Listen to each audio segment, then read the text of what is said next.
Hey everybody, we are doing more of our factoring of trinomials. This is our next level.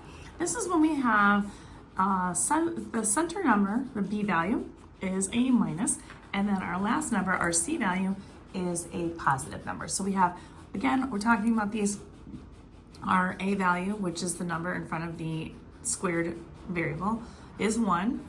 And then we have it set up this way. So there's 4 different ways that this can be set up. So I'm going to show you, this is the second way to do this. So when we're looking at this, step 1 is always to set up our binomials in like that. And we put our variable, which in this case is going to be n on both of these spots. Now, because we have a combination of a minus and a plus, we need 2 numbers that are going to multiply to give me a positive number, but when they add together, give me a negative number. So the only way I can do that is if both of these numbers are minuses. So we're gonna put that's our general setup, and we have, this is how we do it. Every time you have this setup where it's a positive, negative, positive. This is always how you set it up. And then from here, we start to work on our factors of the c, which is our 10 in this case. Now, these are going to be factors that are all going to be negative numbers because we have to multiply a negative times a negative to give me a positive, but they're going to also add up to be that number.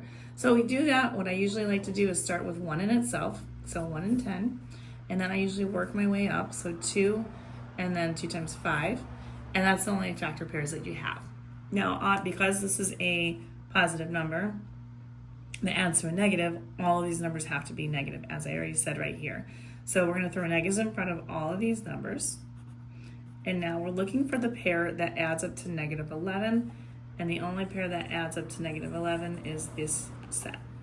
And if you're doing this correctly, this is the only set that will work.